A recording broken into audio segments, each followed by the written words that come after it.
ज्ञानाञ्जनस्य ज्ञानाञ्जनशलाकया चक्षुरुन्मिलितं येन तस्मै श्रीगुरवे नमः। नमो विष्णुपादाय कृष्णपृष्ठाय भूतले श्रीमते भक्तिवेदान्त स्वामिने नामिने। नमस्ते सरस्वती देवे गौरवाणी विचारिणि निर्विशेष शून्यवादी पाश्चात्यदेशतारिणि। जय श्री कृष्ण चैतन्य प्रभु नित्यानंद श्री अद्वैत गदाधर शिवासादि गौरभक्तवृंद। हरे कृष्णा कृष्णा कृष्णा हरे हरे, हरे राम राम राम हरे हरे। हरे कृष्णा।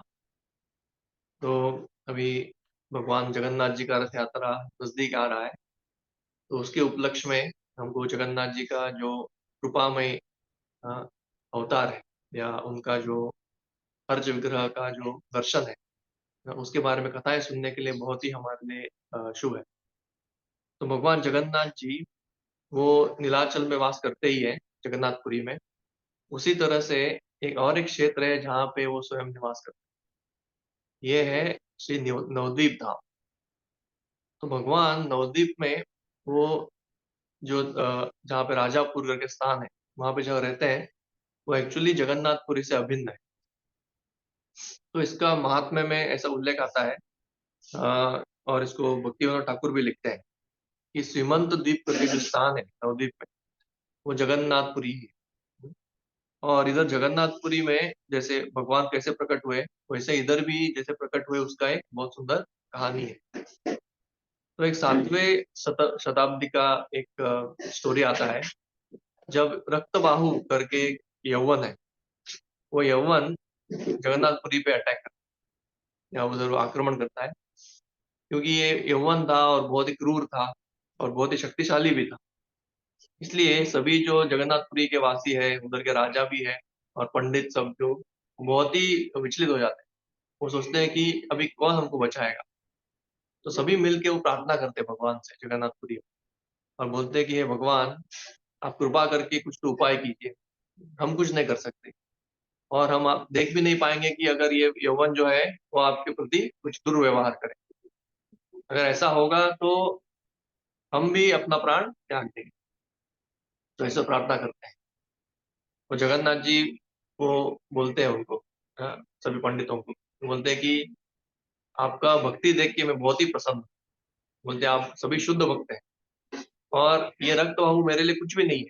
उसको तो मैं ऐसे ही हरा सकता हूँ या उसका मैं देख सकता हूँ, लेकिन मैं आपको एक उपाय बताऊंगा जो आप कीजिए। मेरा भी इच्छा है कि मैं एक जगह पे जाऊं।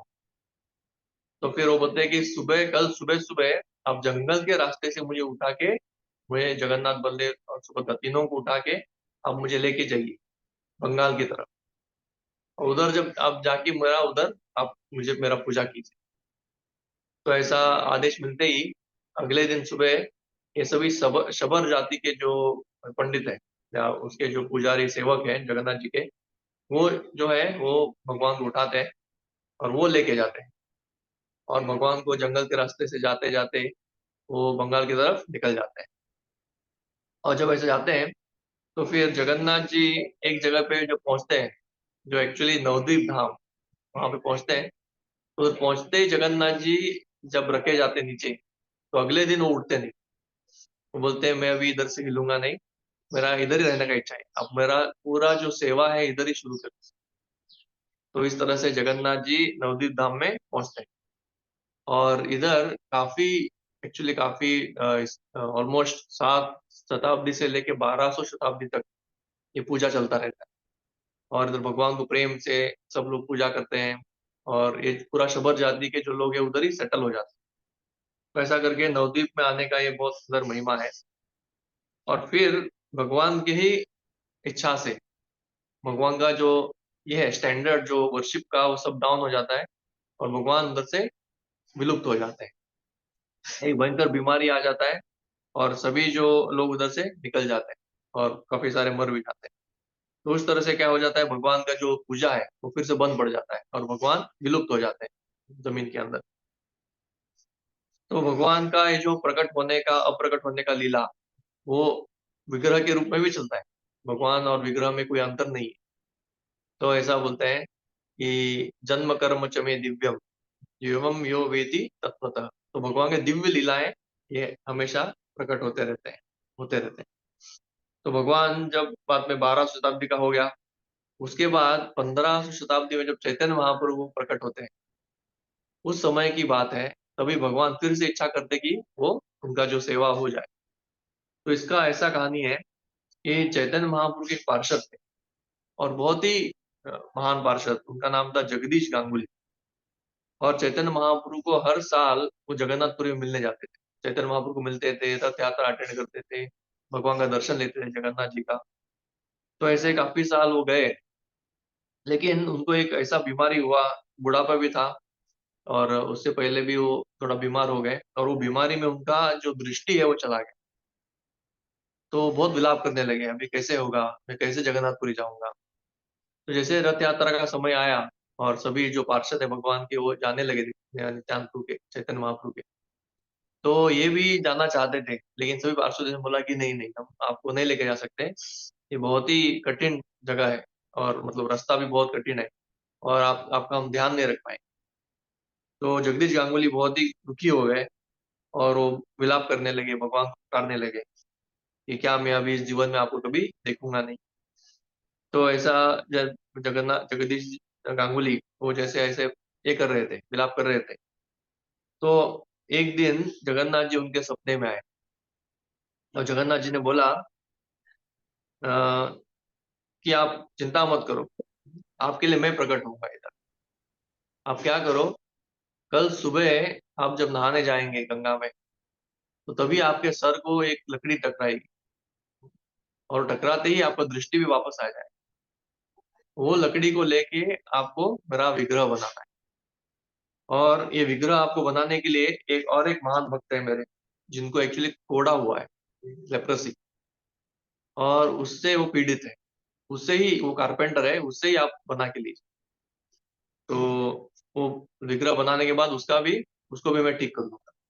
तो ऐसा ये जो सपना हुआ, इस सपने के बाद जब सुबह उठे जगदीश गांगुली, तो सोचने लगे अरे वाह कितना अद्भुत सपना है।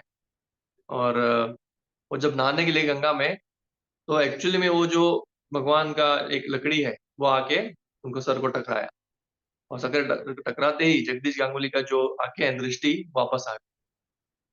तो जगदीश गांगुली समझ में आए, अरे ये तो भगवान का आदेश है, उसी तरह से हुआ है।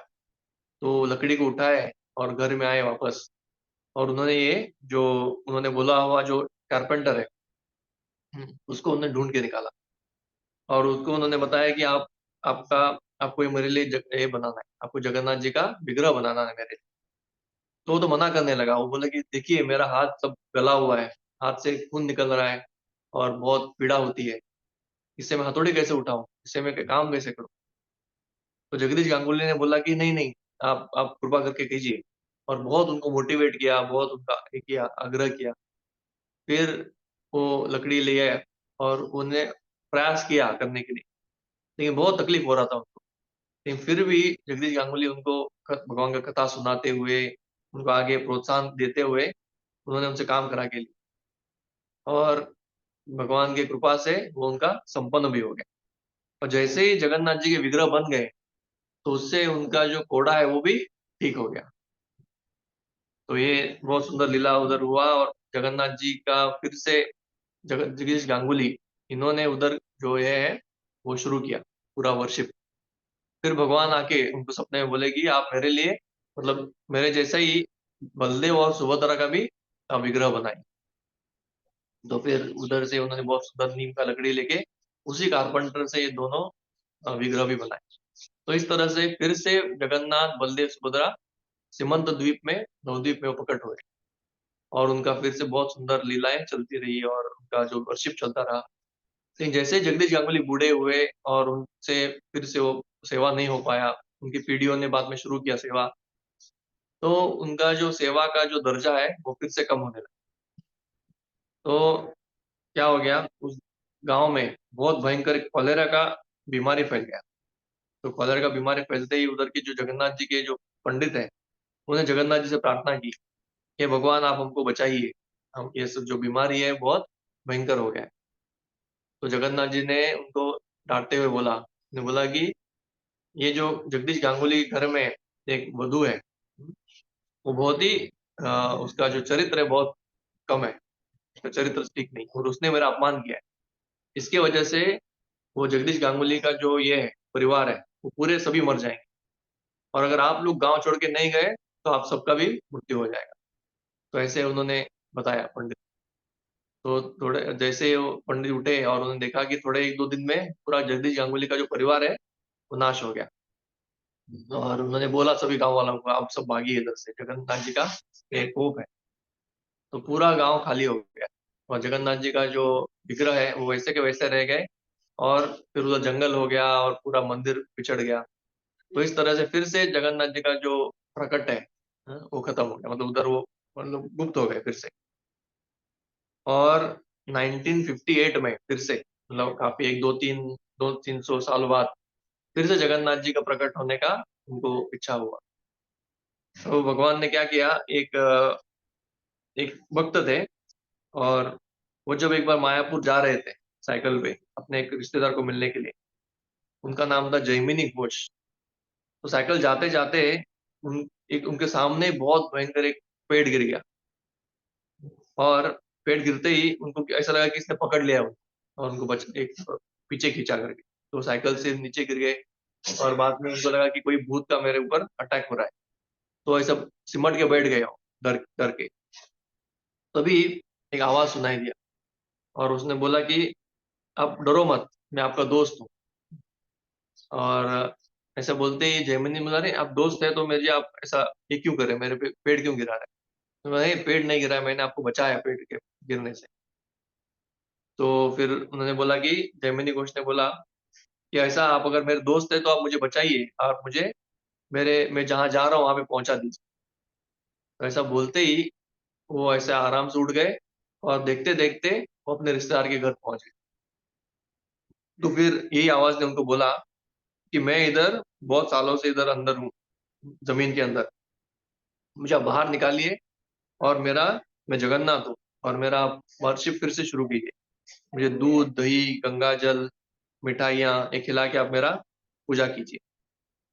तो ये आवाज सुनते ही वो जगन्नाथ जी का आवाज सुनते ही वो बहुत खुश हो गए, अरे ये तो जगन्नाथ जी है। और वापस आके वही जगह पे, वहां पे जो ये थे जमींदार थे, उनका नाम था पटिक।